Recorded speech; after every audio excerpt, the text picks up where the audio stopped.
Wrap up, protect your chains, and make sure your Broncos coverage isn't...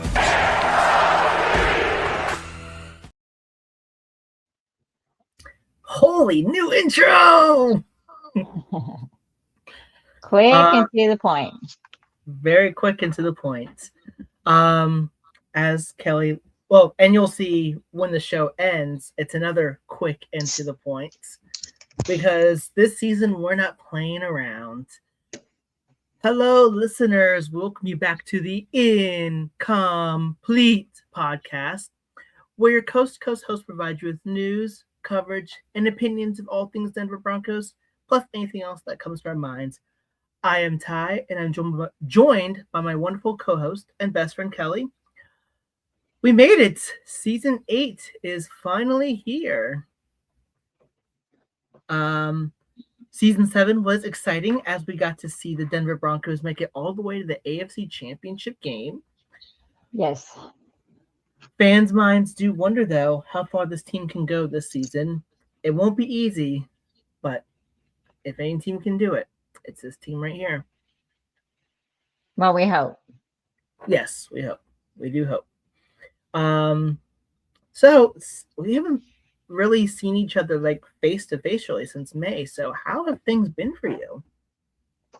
It's been great. You know, my school year finished. I had a relaxing summer, and now school has started again. So the circle continues. I got a fresh class of kindergartners ready to learn to read, and we're off and running. Very nice. Nothing wrong with that. I can't even think what is, I guess kind of the same thing, except for we haven't started school yet. So we start on Monday. Well, some schools in our district around the area did start already, but the district I'm currently in doesn't start until Monday. So still got another, 4 days? Thursday, Friday, Saturday. Yep, another 4 days. So we'll see how things go. And not too sure. And then what else has happened? Something big happened, but I can't remember. Oh, I taught summer school. Taught a new demographic. Is that how you call it? Demographic for the first time ever. And it was quite the challenge, and I rose the challenge, and it did pretty well. So I'm very excited for that. Good. I mean, it's been fairly a quiet off season for the Denver Broncos. As we mentioned back in May, they only had really two free agent moves, which is the trade for Jalen Waddle, and then they signed a safety from free agency. And then the draft came and went. Only got a few players, but so far for a team that was one of the last 4 standing, are we surprised that has been a very quiet offseason, or is it just the Sean Payton mentality? I think I'm assuming Sean looked at his team and said that he had the pieces and he could run it back, and that's his plan, to run it back. Okay, I'll take it. So I'm trying to think of where we could. Well, I guess we could start with the 2 preseason games, which it's going to be very brief because Kelly and I have talked back and forth. I missed the first preseason game because I went to a concert, and Kelly, you said you missed or saw not much of the second one. I didn't see any of the second one. I missed it completely. Okay, so this is going to be a little, I know how we can do this. Let's feed off each other and talk about, so you saw the Falcons game, right? Yeah, I watched it. Well, of course, that's obvious. So the Broncos ultimately end up beating the Falcons 27-7. I did end up watching it later on. I think the one thing that stood out to me for that game, and And I hate to say this for Falcons fans, but I don't know if they're going to be one of the. I think they might be competing for that number one pick this upcoming season with the way that Denver looked and was able to go down the field consistently and score. And even the defense went from nearly one end zone to another. Yeah, I mean the Falcons didn't look very good. It's like I said, watching the game, either we are very good or the Falcons are very bad. Mm-hmm. But you say all that with a grain of salt. It's preseason football. From the first episode, I've said, I admire the concept of preseason. I respect Sean Payton taking advantage of the preseason and letting the players play together and mesh and kind of get the rest off, because I hate when week 1 and week 2 the teams just look clunky and unsettled because they haven't played together, because the whole point of preseason is you get that rest off and you hit the ground running on week 1. But it's not football I totally enjoy watching, or I find fascinating. I have to sit in my seat for. Mm-hmm. Yeah, I mean, it was great watching the Broncos score and run up and down the field and kind of impose their will on the Falcons. But preseason doesn't mean anything, so it lends to the hope that we repeat the success that we had last year and maybe go further than we did last year.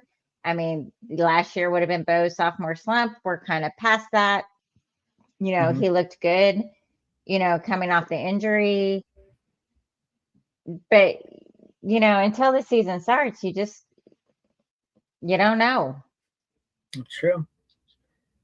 So, people have not won, we say it every year. Teams go undefeated in the preseason, don't win a game all season. They don't win a preseason game, they go undefeated in the regular season. It just, there's not an apples to apples comparison there. So, Right. I mean, and then look at how Green Bay just, whomped us. I saw the score of the second game. Mm-hmm. So, it was all, good when we were up 10-0. But then no one could do anything. And everyone's like, oh, but those aren't our starters. But still, were they Green Bay starters? They were not Green Bay starters. So there you go. I mean, so Green Bay has better backups. If Green Bay has better backups, do they have better first stringers? So, it's football on paper, and we all know I don't like football on paper. Yes. Just like how you don't like what was that analogy you said about something about preseason being like Coors Light or something like that? Light beer. That's it's light beer. You're not really drinking. You're not really drinking. It's not really football. You're not really drinking. Right.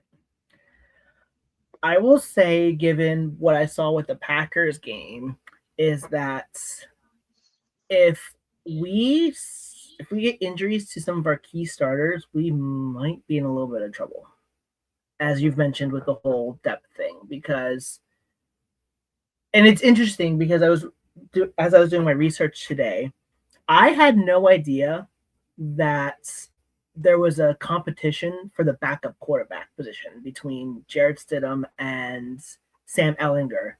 And from what I saw in the preseason, while it didn't look like much, Sam Ehlinger is looking a little bit better. Now, granted, he only works with like the third stringers, so it's kind of tough to gauge, and especially since we can't be at training camp every single day observing how all three of these quarterbacks are looking.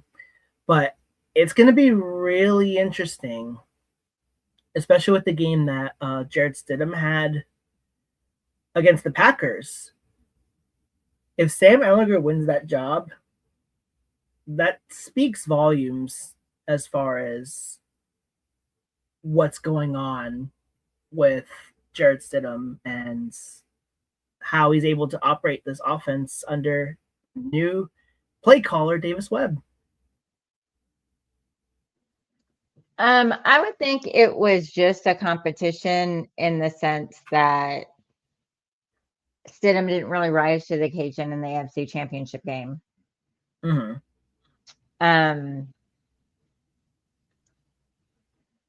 But I don't know. Stidham is Peyton's boy, so we'll see. Yeah. I just found it like completely surprising how that's going about, but I don't know how much if it's a competition or just a true evaluation of skill. Mm-hmm.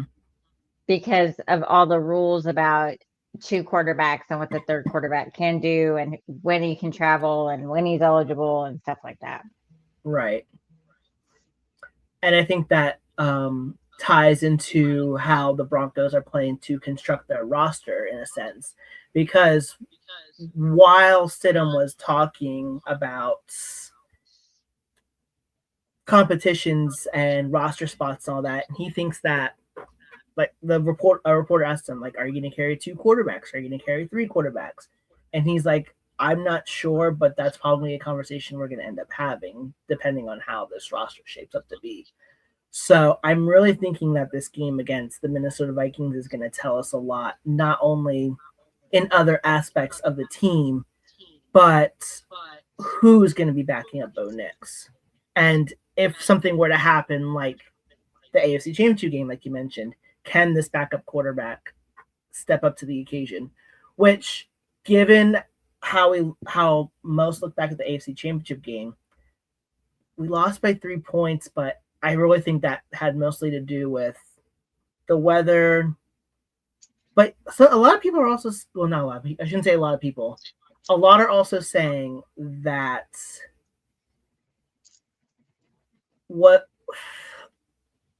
and it's a really tough nut to crack, because it really, like, thinking, like, the thing has been all off season. Like, the Broncos would have won that game if Bo Nix was playing.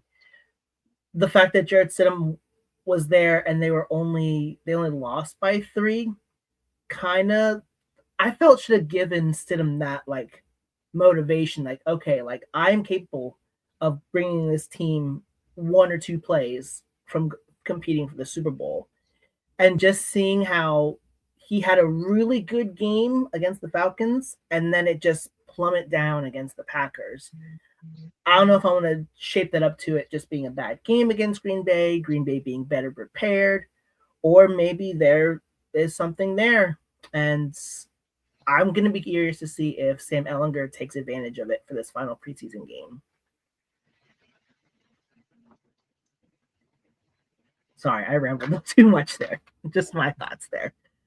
I will say for the Packers game, speaking of quarterbacks, Bo Nix looked really good. So he seems to have recovered very well from the ankle injury he suffered in the AFC divisional round. And I did hear that he is likely not going to be playing in Friday's game. So now that part of me, I'm kind of a little bit concerned, because he only had 14 plays against the Packers and didn't play at all against the Falcons. I'm wondering if this is like Sean Payton exercising the side of caution, or did he see enough from Bo Nix? Like, okay, we're just going to let you take it easy until September 14th when you have to go to Arrowhead to play possibly a half strength or maybe even a 3/4 strength Patrick Mahomes and the Chiefs in week 1. I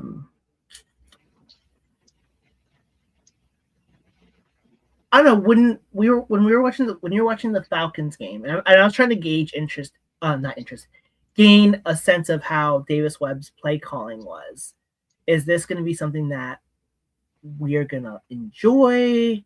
Because I didn't get much, because the Packers pretty much dominated the defense, I should say. So it's kind of hard to gain that sense of the change between Sean Payton calling plays and Davis Webb calling plays, unless we're not going to see that until the regular season. No, of course we're not. It's preseason football. It's all vanilla. They don't bring a big pass rush, out of sportsmanship on the defense. We talked about this, so many times before. Preseason isn't a good indicator of what's gonna happen. I mean, last season, I know Peyton did play Bo in the third game, and he kept him in there longer than he thought because he wanted Courtland Sutton and Bo Nix to get a touchdown before the regular season, and they were struggling. They were struggling connecting, and he wanted to fix that before it went. So they stayed in a little bit longer until that touchdown happened. But nothing. I mean, I don't even remember the Falcons game at this point. Nothing stood out. Like, it was football, and it was great to see the Broncos scoring, but I didn't see a lot that, like, oh wow, this is it, because it's preseason football, and it's called like preseason football, and it's we sustained drives, we converted third downs. There was some great catches. The receiver had to go up for the ball or come back to the ball, and he managed to do it. But it's I couldn't tell Davis Webb was calling the play. I couldn't tell it was a different play caller. Okay. I mean, we didn't run a screen pass on 3rd and 14. This is true. So, I mean, but other than that, I did, it felt like the scrimmage football game that it was, and the poor Falcons just couldn't do anything. I mean, we looked flawless in comparison, but we weren't doing anything spectacular. I mean, it was the basics of football. Right. And, since Sean Payton, I haven't had to yell about, wanting a coach that, passes football 101. So the Falcons game was football 101. There it is. So, I can't gauge, much from the preseason. That's fair. And I was not hopeful that it took so long for Bo Nix and Courtland Sutton to hook up on that third preseason game, and that Sean Payton felt so stressed about it. And then our season was great. So again, I have given up the hope that preseason tells a story before the story begins. Right. The only story preseason can tell is stuff like, the turf monster gets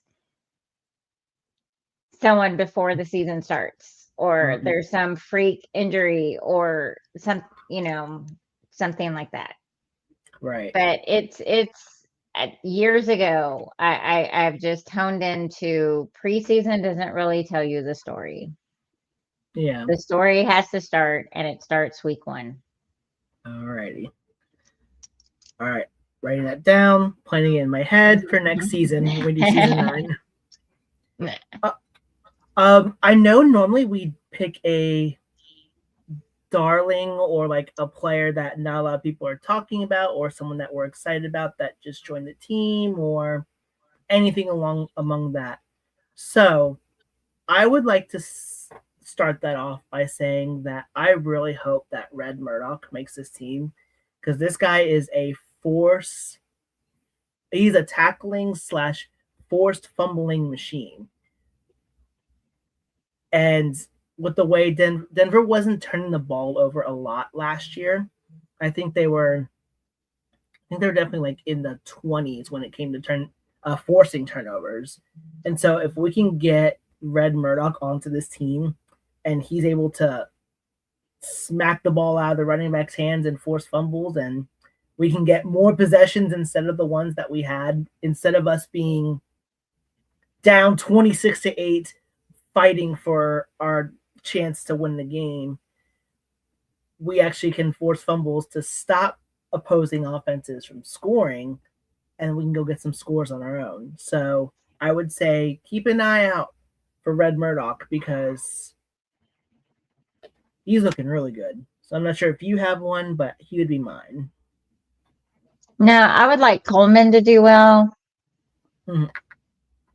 But, I haven't like I said, I haven't really been able to watch and really dig into the preseason, so I've not found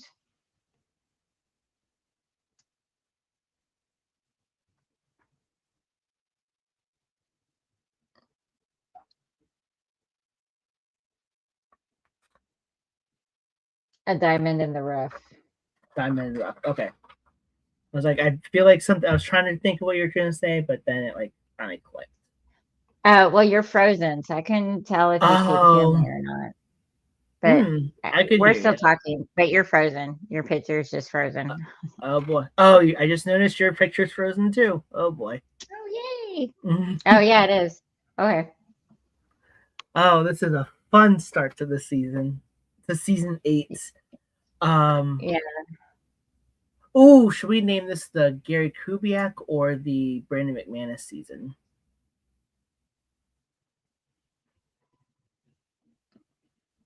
I don't know.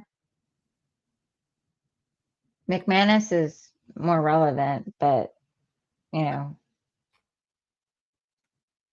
number 8 to me will always be Kubiak, but Okay. our listeners are probably more familiar with McManus. That's very true. McMany, the McMany McMoney, season. the McMoney season. Hey, you're back. There you go. Yay, there we are. um. So yeah, We apologize. We don't have much for preseason. The first 2 games. If one of us wasn't doing something, the other person was doing something. So this might be the preseason game number 3 might be the first time this season that we'll get to watch a preseason game. And well, I can't speak for Kelly, but I know I'm going to be here on Friday. So, but one thing I do want to bring to everyone's attention, which I feel like I haven't heard it talked about a whole lot. I know we've talked about the whole NFL Top 100 and how it's basically voted upon, ran, things like that. But the Broncos for the 2026 Top 100, they tied with the most players to appear on that list. And the names of these players are as follows. The lowest player rated on the list was number 73, which top 3 quarters, I'll take it. Zach Allen, Cortland Sutton was number 68. Bo Nix was number 59, which I think is a little low, but that's just me. Garrett Bowles was 42. Nick Benito, 32. Again, low, but that's just me. And then just yesterday, they announced that Patrick Surtain is one of the top 10 players in the NFL right now. And he comes in at number 10, which, again, too low. At least I think it's too low. I think he should have been at least like top 8. So we're finally getting some recognition somewhere among other NFL players and among the media. Do we see that as a good thing, or we want to be the underdogs again? I prefer the underdogs because historically we do better when no one's talking about us. Again, the top 100 is voted by the peers, and so I am glad people who know football and play football think that we have some really great players. And again, it's hard because I would never admit if I was a Bronco, I would never say that the Chiefs are the best at anything.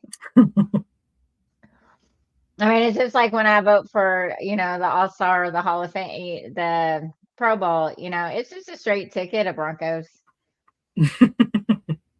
There's no objectivity in me. So yeah, and I always wish I could see who said they were good. Because I'm always curious to see if it's people who played us and were shocked. Right.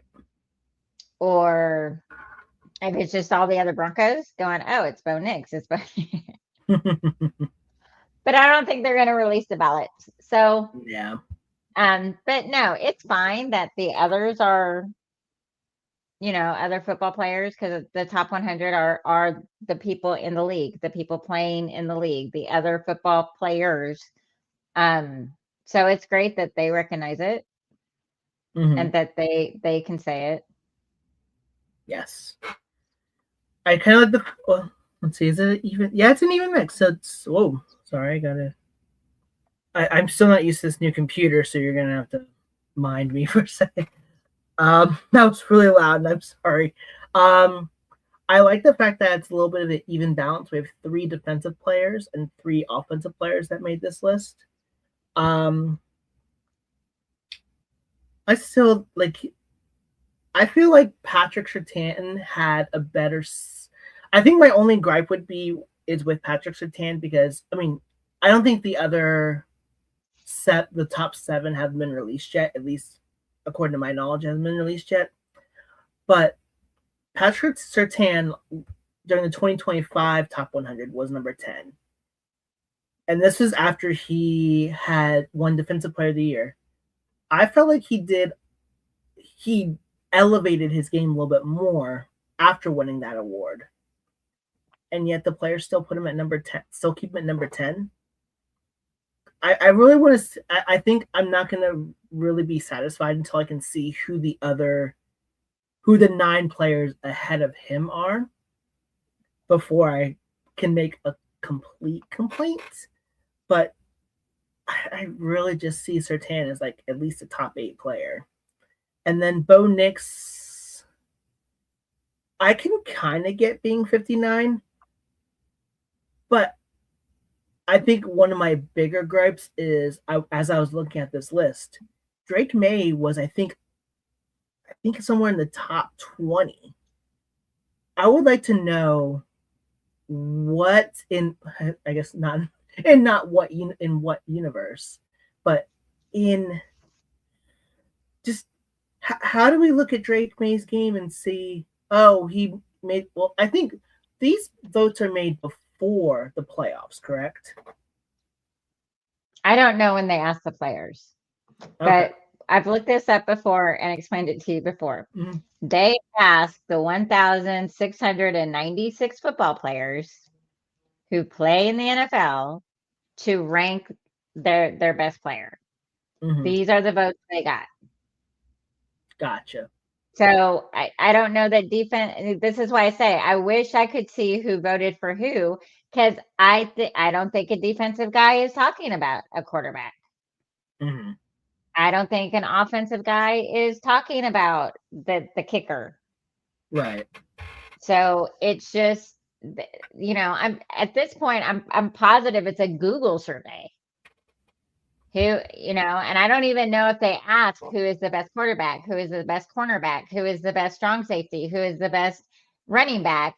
They may just go, hey, who are your top 3 players in the league? And someone writes down 3 names. Or someone writes down 1 name because they go, this is stupid. I hate doing this every year. I'm ready for the off season. And they write down 1 name. This is what I say. So they ask the players, these are the answers they got. This is how the votes got tallied. You work at a school site. Has your team of teachers ever been asked to give a vote for something? You should know how this works in the workplace. Oh, we do vote. We only vote like on. Gosh, I can't even think of what we vote on right now. But yeah, there's some voting systems involved in schools. So, and it doesn't, it just people vote how they vote, and you don't always get kind of the results, or the numbers don't always add up exactly the same way. So I wish I could see who voted for who, or like see the ballot, like how is this question asked. But basically, it's free. It's NFL players working for free. They're asked this question, they turn in their survey, they turn in their answers, and then when they're doing the promo for the countdown, it's whoever shows up to give their answer. Correct. So, that's it. So that they can have a ranking of top 100. it's just what your peers think of you, or or how they're asked the question, or what they're thinking of at that time. That's very true. So, you ask them right after they the Monday after they lost their playoff game, who knows what answers they're putting down there? Or you ask them, the day they're supposed to be packing up their lockers and they're ready, their boat's ready to take them to Cabo, who knows what answers they're given? Right. It's subjective. There's nothing, I mean, there's no quantity we're given. There's no quantitative value we're given. Right. We just have to be happy that among the peers, the Broncos are making the list. Yes. Other players, other teams are seeing these guys as threats. I don't care if they see him as the number one threat. Good, come in and underestimate us. Mm-hmm. Go ahead, I don't care. So, but it's just, like I would bet dollars to donuts it's a Google survey that goes out to their email. Yeah.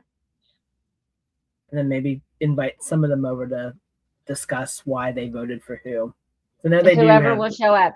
Whoever will show up, because it's filmed in the off season. So whoever will show up gets to show up and be on film to explain why they picked that person.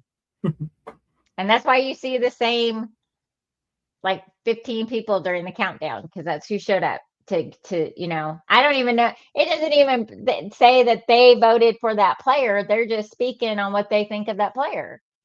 Oh, that's and I'm sure they're told, say something nice because number 48 is, Joe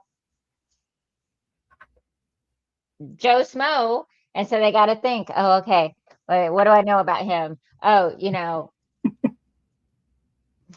and not every player plays every other player in the league. So they may think, oh, wow, Patrick Surtain is really great. And, I tried to outrun him and I didn't. So wide receivers may be yelling Patrick Surtain all day because they know they can't break free, but running backs aren't. Right. Running backs are like, Jesus Christ, Tua flew 18 yards away to hit me. Or not Tua, Hufanga. Yeah. Oh, what was it? Oh, yeah. I think I should have clip of. I don't know why the thing Hufanga popped up, and I was just thinking, like, showing you that clip of that one tackle he had. But I can't remember if that was. I think that was the divisional round. Like, oh my gosh, that sounds like a metal bat hitting a punching bag. I don't know how I got off that topic. One thing I did find interesting watching Surtain's his like little clip. I wish I could remember the receiver because I just watched this like 2 days ago. They're like talking like he always lines up against their best receiver, and one of the receivers kind of lined up as like a little halfback kind of thing, and that's exactly like where Surtain lined up. Like he lined. I never realized how many spots he lines up throughout the field. Lines up in the slot, as long as against number one guy, on the outside, in the X, the Y, the Z, all this. I'm like, Surtain is, wow. I'm really glad we drafted him. Unlike some people who were shocked that we went with him over, what was it, Fields, I think, that year? I'll say it again. You draft Patrick Surtain the second because Patrick Surtain the first could play football. Yeah. So yeah, no, but I mean it's the same. Steve Smith has that famous quote about Champ Bailey. Oh, maybe it was Champ Bailey I was thinking of.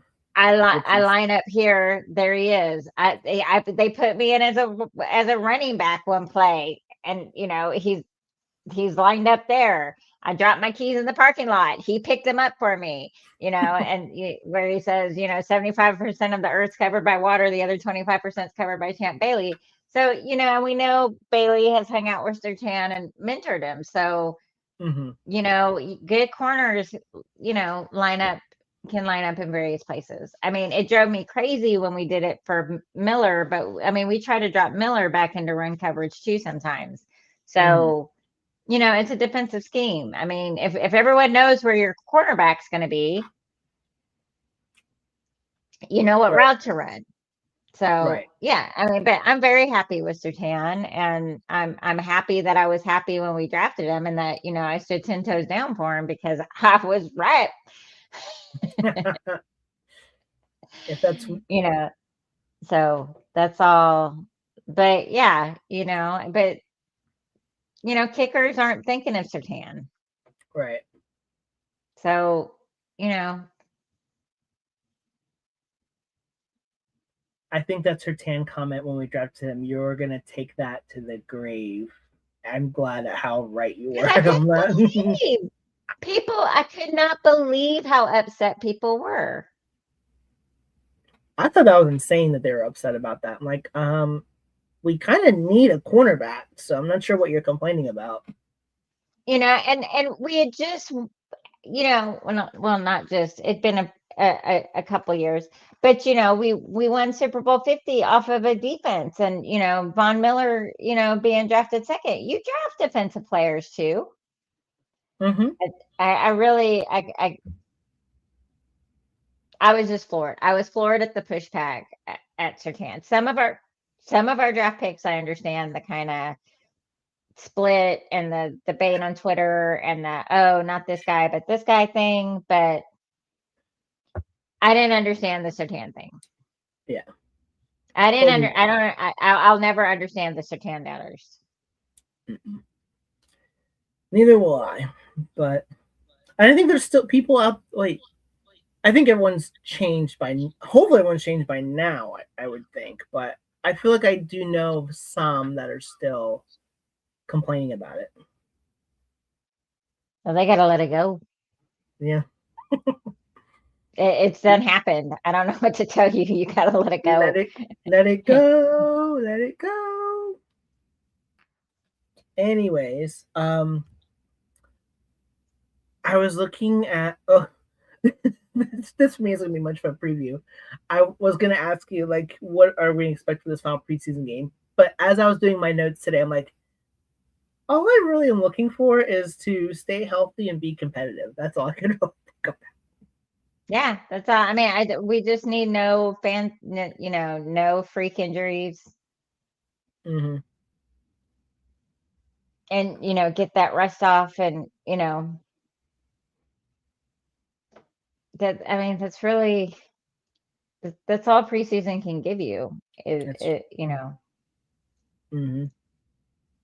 I agree. Well, there's the extent of our preview for the Broncos versus Vikings. Want to go around the NFL, talk about some things that have been happening this offseason and preseason? I only know of one thing. What's your one thing? The 49ers owner getting arrested in an Ohio trailer park. Oh, yes. That happened yesterday, right? Or Wednesday? Yes. No, Tuesday. I really wish I had sent the TikTok over to you, but when Adam Schefter had told the news, it was like Dan Orlovsky had this disgusted look on his face, and Mina Kimes was like, ooh, and then oh wait, the camera's looking at me. I should fix my face a little bit there. But yeah, you're an NFL owner and you're doing things like that. You can do things like that. I'm floored at the Ohio trailer park part of that sentence. You have buku bucks. You really don't know how to get a better class of escort or date that will do what you want and then go away in exchange for some money. It can't be,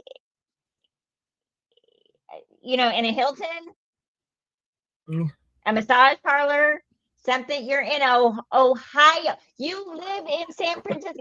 Ohio trailer park. Ohio trailer park. Wait, where was this again? Ohio trailer park.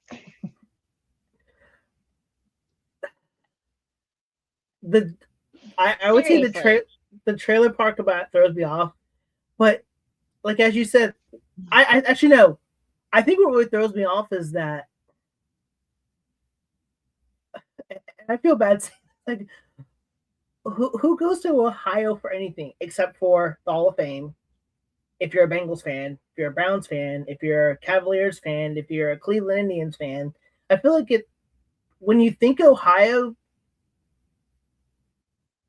there's better places. But the trailer part about it, like what? That part I did not hear. And I was like, excuse me? The Oh, that was the trailer. headline. It was the headline. The rich white guy paying for prostitution does not. That's a tale as old as time. Mm-hmm. Before Christ walked, there was a whorehouse in Ephesus. Like that, whatever. That is going to happen. But you are an NFL owner, so the pockets you have, you're hanging out in a trailer. See, now that also makes me wonder, like, is this like a way of him, like, although when you really think about it, you compare a trailer park to like a Hilton or the Hampton. Well, I guess you can't really say the Hamptons. Like with a higher known areas with or the higher known hotels, like the more expensive hotels, the hotels that you have to spend like $1,000 a night. The penthouse suites. There we go. That's something you have. The penthouse suites. And you go to a trailer park? Like, really? They're gonna go to Vegas. They'll send the girl to your room wherever you are. I don't know. I can't get over the trailer park. I really can't. That's my only question. That's my only question. What windy road did you end up in an Ohio trailer park for that service? Because there are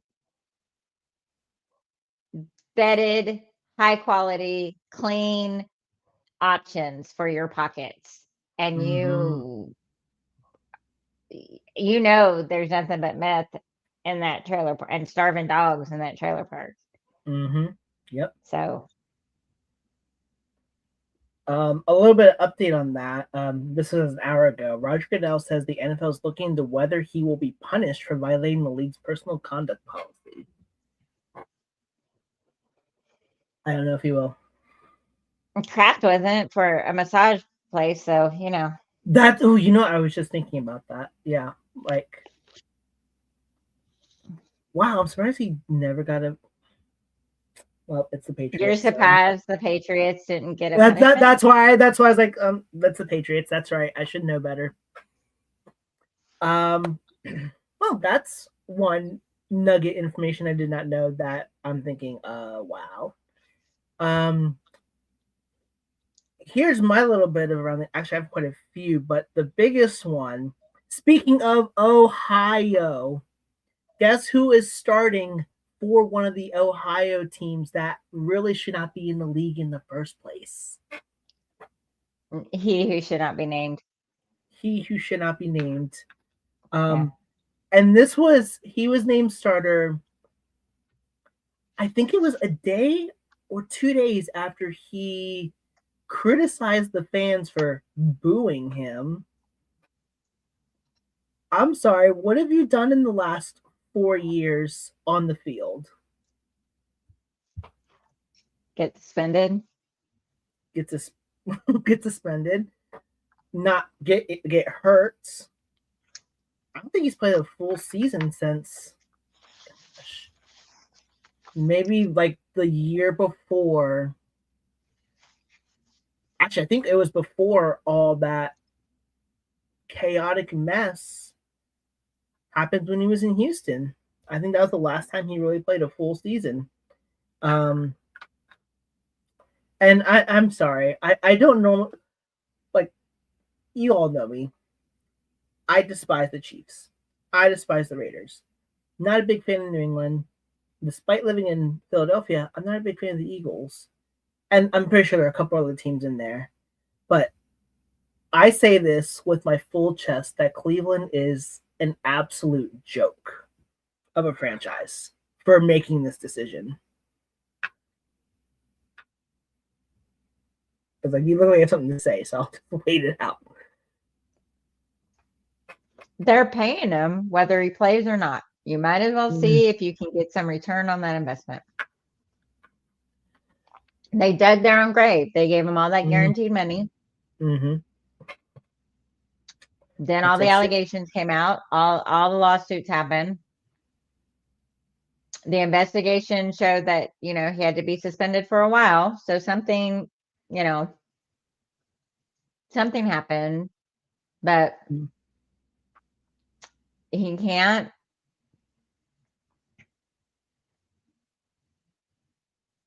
You got to try and get some money's worth for that. Right. And it's bad. I don't despise the Browns. And, I will go to my grave saying Art Modell really did them dirty. And I feel bad for them. And I was happy when they got their franchise back. Mm-hmm. I miss the old dog pound. I miss the old mud, in their on their one side of the field. But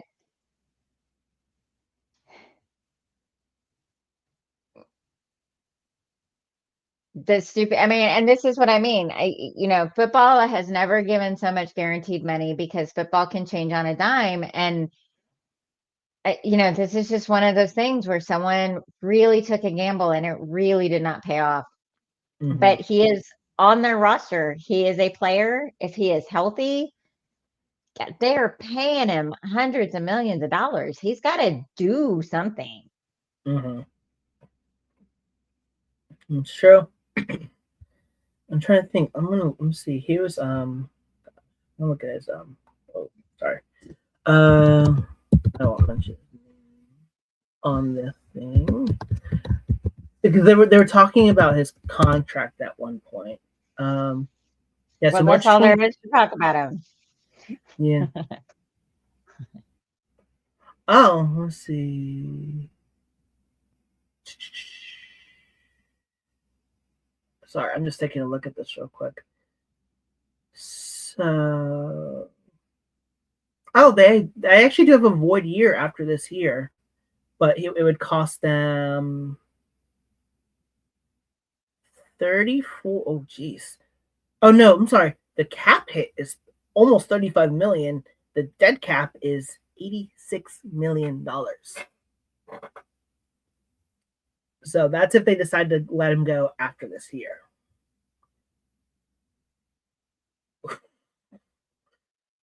Oh boy. I guess you can say you're right. The Browns kind of dug their own grave there.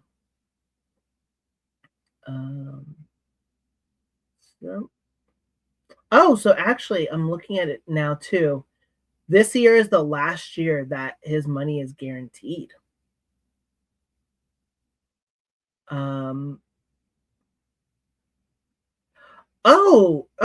Okay, so this is interesting.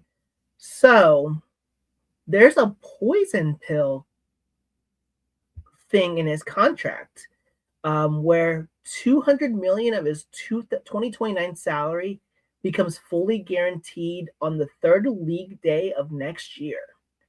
I want to look into that and see what that means. Apparently next year and 2028 are dummy years for cap avoid purposes.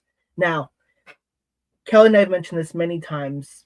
There are things that we still are trying to familiarize ourselves with. Contract language is one of them. So I'm not sure what this means by having dummy years for next year and the following year, and then having this poison pill in his contract, but something I'll look into. But it looks like if things don't go well, the Browns might be able to get rid of him next year if he does not perform up to the task. It's a financial decision. It is a financial decision.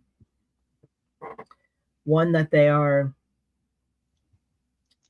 they're right now paying for it because he's been hurt 2 years and he's underperformed any year he's been in. But besides that, I do have one more around the NFL.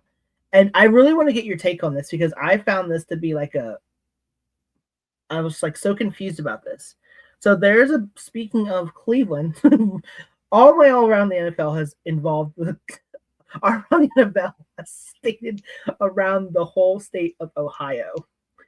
But I think his name is Daquan Wright was let go by the Browns. He has a plan in place to go back to college football. I'm sorry. I thought once you were drafted or you were signed as undrafted free agent that you were to stay in the NFL or go to another pro league. You don't get to go back to college. Well, apparently that's not really the rule. So I'm just going to sit down on this big fat I told you so. We should have never paid college players. Mm-hmm. The NCAA is now a joke. Said is or is no joke? Is. Is. It's a joke. Okay. It's a joke. It is. The NCAA, the college football as we know it is completely ruined. And this new thing forming is ugly. Yeah. It is ugly. And there's no rule or regulation that says that once you're out of the NCAA that you can't go back. I mean, because it just is going off the years of eligibility, and apparently he still has some years of eligibility. And they play with that. They waive and break and bend that rule all sorts of ways. Mm-hmm. And best case scenario, they fix that now that they know there's a big fat fucking loophole. But this guy just becomes, a trivia question. Who was drafted twice in the NFL? And we say this guy's name or it's just going to continue to go downhill. Mm-hmm.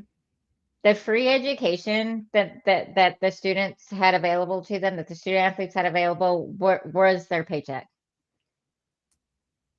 And all you bleeding hearts, oh, they have to have money. They can't afford a soda at the hall. Whatever. They were getting paid under the table. We all know it. Mm-hmm. They had soda at the dining hall. They had cars. They had big fat earrings in there. Fucking look at prime time's fucking draft day picture. That man was not starving. He had any fucking soda he wanted. Mm-hmm. But it's not fair. It's modern day slavery. Okay, well now look what you did.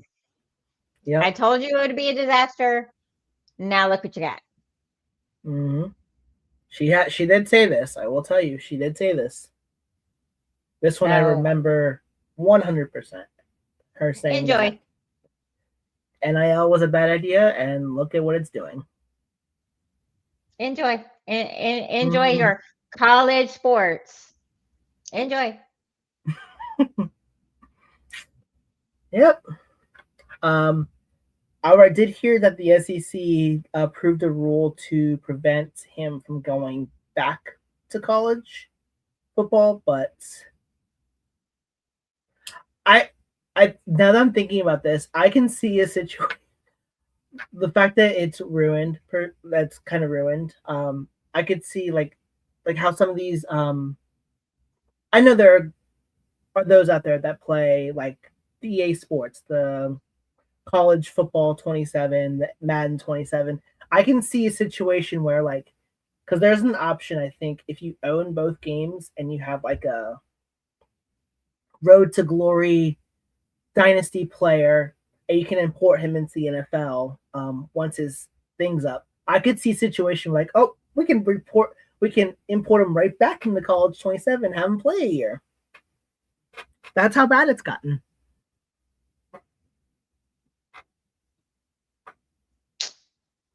I hope y'all are happy. Mm-hmm. Hope you have a happy. One other little thing I have. Wait, do you have anything else for around the NFL? No. All right. So I'm going to hopefully appeal to your Disney side here because the NFL did a Disney collab with some of. Uh oh. I heard the sigh. Why the sigh? I just think they missed the mark on some. Okay. Well, we can go through and see where they missed the mark. I actually have it up right here. So, Disney announces And we're NFL not doing crossover. every team, are we? No, we're not doing everything. I'm just scrolling Okay. through real quickly. Okay. Actually, they just showed the shirts real quickly. So Bills makes sense. It's Beauty and the Beast. Well, actually, Okay. I don't know if that really makes a whole lot of sense. No, Dolphins, it doesn't. King Triton for the Dolphins. Okay. Patriots have Captain America. Okay. Jets have Buzz Lightyear. Okay. I don't know if that one doesn't. Here, I'll go to the. Did you see the Broncos one yet?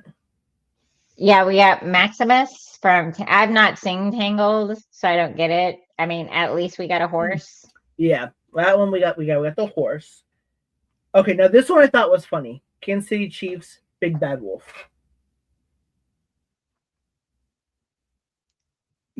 Are you not seeing it either? Are you not seeing it?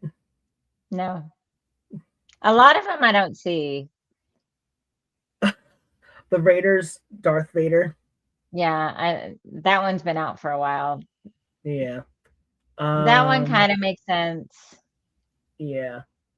Uh, there was one. Actually, I'm gonna see if I can. I think it was up here. The Steelers got Pete's from Goofy. let's see. I would have given them Iron Man. Mm-hmm. That's what I was thinking too. Cleveland got Pluto, Dog Pound, so makes some sense there. Okay, yeah. Bengals got Shere Khan from the Jungle Book. But I would have given them. Oh, he's not Disney. Who's not Disney? Okay, never mind. I would have get. He's Warner Brothers. That's why. I would have given them the dog that looks like the Dog Pound dog, but he's Warner Brothers. He hangs out with Sylvester and Tweety. Oh yeah. I know who you're talking about. But yeah, as soon as I said it, I was like, oh, he's not Disney. So okay, I want to pull up. There was one that like really kind of like. Okay, this one didn't make sense. The Eagles and Doctor Doom. That makes no sense. I think his Doctor Doom is in green. I just think his colors match. Okay. Washington Commanders got Ham from Toy Story. That doesn't make any sense to me, Yeah. but okay. The Bears got Baloo.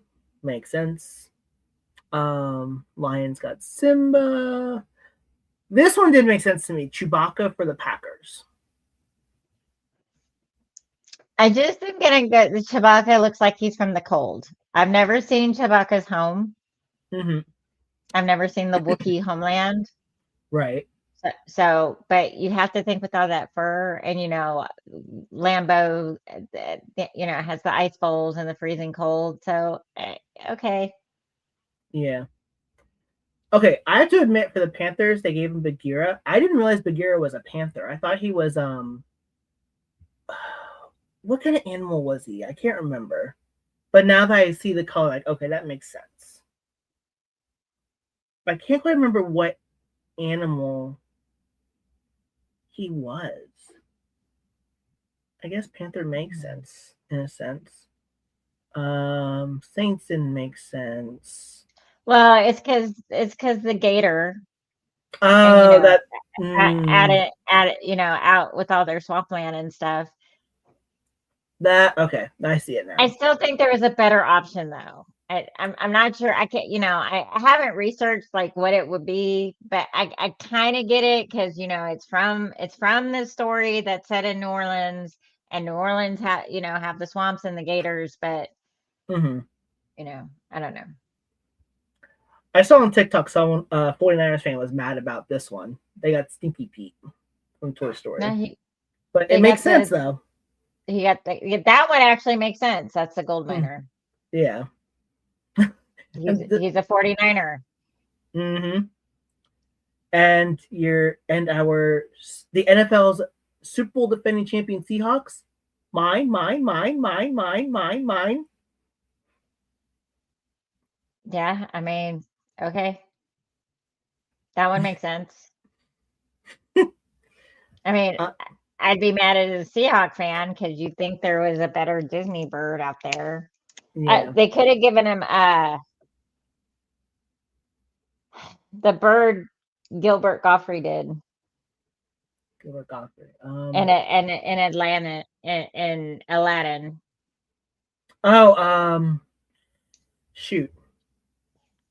I see his name, but I mean, I know that was a parrot or a macaw.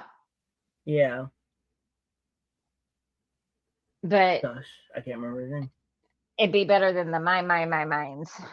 Yeah. So yeah, some I didn't get the correlation. Some I thought, oh well, okay, it's just the colors.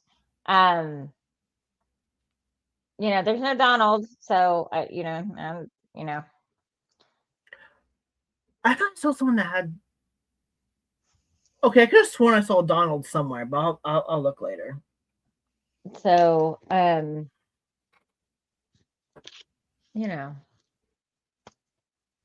it's a money grab for both the NFL and Disney, and they both make enough money. I don't know that the collab was.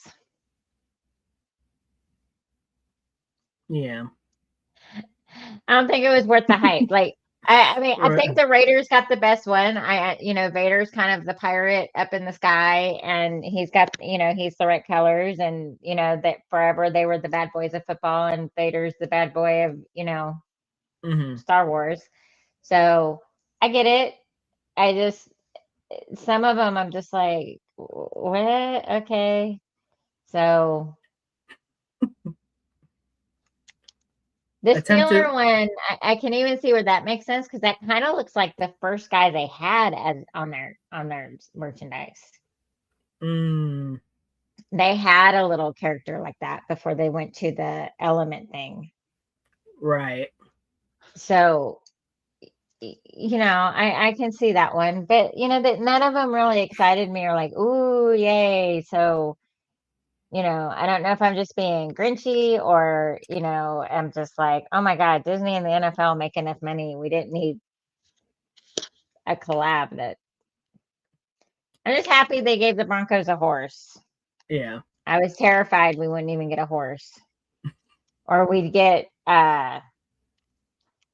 like the jacked up horse from Pinocchio or something. We at least got like a noble steed. He is a noble steed indeed. But I'm not going to buy one of them shirts. So, attempt to appeal to Kelly's Disney side with football. They missed it. They missed it. Yeah. All right. So, there's our fashion inside. Because I'm a fashionista. But, I mean, if people love it, they love it. It's fine. Yeah. But I'm also not big. I've never bought the pink jersey or the comfort color jersey, or I like my team stuff to be the team colors. Mm-hmm. And Absolutely. so I already have a mind thing about that's not the right thing. That's not what it looks like. That's not it. So right. I some of that's playing into it too. That makes sense. And no one got Stitch. Oh my God. How do you not give someone Stitch? I don't know. What team do you think should have gotten Stitch?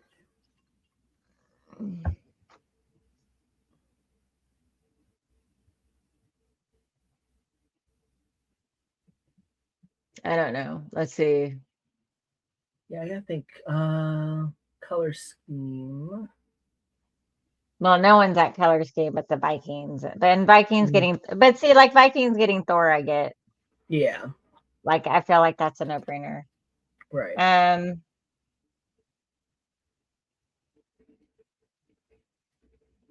I could. Let me take a look at Stitch real quick here. As I observe my Stitch cup from here, I could kind of see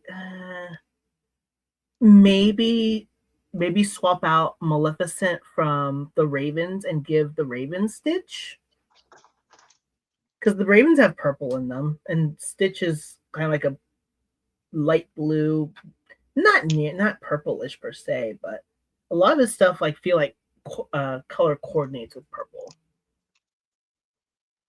But then it wouldn't really fit because of the whole Raven thing. Yeah, I'm not sure. Who knows?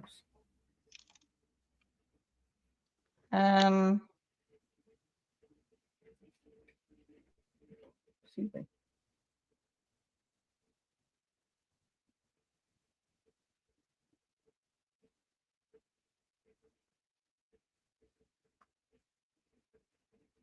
Yeah, I mean, he doesn't really fit with the team either. I mean, I Yeah. could give him New Orleans just because, you know, all sorts of things come out of New Orleans during Mardi Gras. But yeah, he doesn't really fit. But yeah, you know, it's just, I do have that mental block. You know, like I said, I've never bought in the pink stuff. And I mean, it used to come out every year. Yeah. I don't buy the alternate colors. I'm not a big fan of the color rush jerseys because they never look quite right. The rivalry jerseys came out and I was looking at them and like they're all white and blue. I'm like, oh, okay. Yeah, you know, they don't look right to me. And it just, you know, the team should look like the team for better or for worse. Right. That's what the team looks like. All this alternate stuff and this, oh, you know, I mean, it's just something I've never been big into. Yeah. Oh, that reminds me. I think I saw somewhere that next year the Broncos are supposed to get a rivalry jersey. So I'm curious to see what that's going to end up looking like. But we know what. Well, first we'll see what it looks like. Then I'll decide later. Yeah, that's kind of like the gist of how preseason football's gone for us so far. Focusing on other things and talking about NFL Disney collabs and the state of Ohio. So we promise you guys, as it normally happens, we'll pick things up as the season goes along, as the season arrives, I should say. As there's stuff to really talk about, yes. Yes.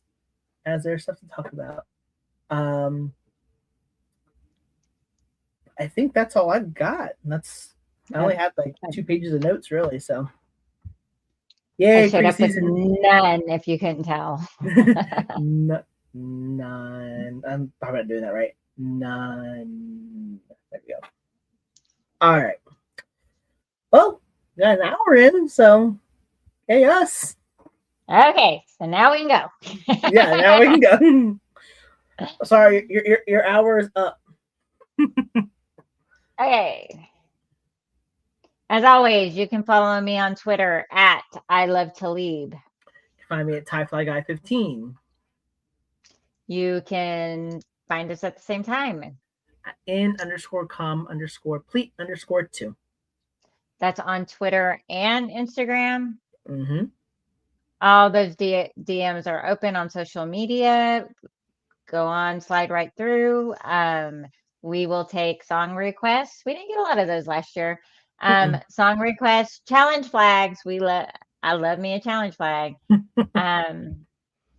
Questions, comments, concerns, guest requests, or any questions that you may have that you'd like us to answer on the air. We ask that you are respectful, and I beg of you to stay clothed. If sliding into someone's DM is not for you, you can email us at in_com_plete@outlook.com, which we didn't. I don't think we got any. We haven't got emails in a while. Actually, the last time I remember we got an email regarding a question was from someone that's not even on Twitter anymore, and that was like 4 years ago. So, Well, I think most of our listeners, because they're listening to a podcast on YouTube, are comfortable sliding into people's DMs. yeah, that's fair. That's true. So maybe we'll just X out the email part of it, but we'll leave it open just in case. I forgot what I was gonna say. It's scrolling right here. Now I'm actually paying attention. We look at the ticker right here. So we are live every Wednesday during the season, 9:15 my time or Eastern, 8:15 Central, 7:15 Mountain, which I know where most of you are from, and of course 6:15 Kelly time. And then if you are unable to watch us, or really if you're unable to watch us on YouTube during that time, probably okay. I normally have the podcast out, the audio version of it, usually within 24 hours after we're done here. And I did find out that we can now add this video to the audio portion. So if you're watching on Spotify or on Apple Podcast, you actually can choose if you want to listen to it or if you want to watch us again. So fun times in that one. I think that's really it. You can find us on, I mentioned, Spotify, Apple, iHeart, basically anywhere that you find your podcast. I only ask that you leave a 5-star review if you can. If it's under 5, I can kind of get it. And then leave us also. Just leave a 5-star review or don't bother. Okay. Those are 5-star reviews only. Go leave 5 stars. Okay. And yeah, leave a review too. Like, because if you don't tell us what you'd like to see changed, as much as we love doing this, we can't help you out, and we're just gonna keep doing what we do. And on that note, we're going to sign on out with a brand new outro, which, as you saw, if you saw our intro, was only 8 seconds. Our outro is only 10 seconds. So it's only 18 seconds you have to deal with instead of, 45 seconds last year? Something like that. But that's all I got there. And until then, and until next time, go Broncos. Wrap up, protect your chains, and make sure your Broncos coverage isn't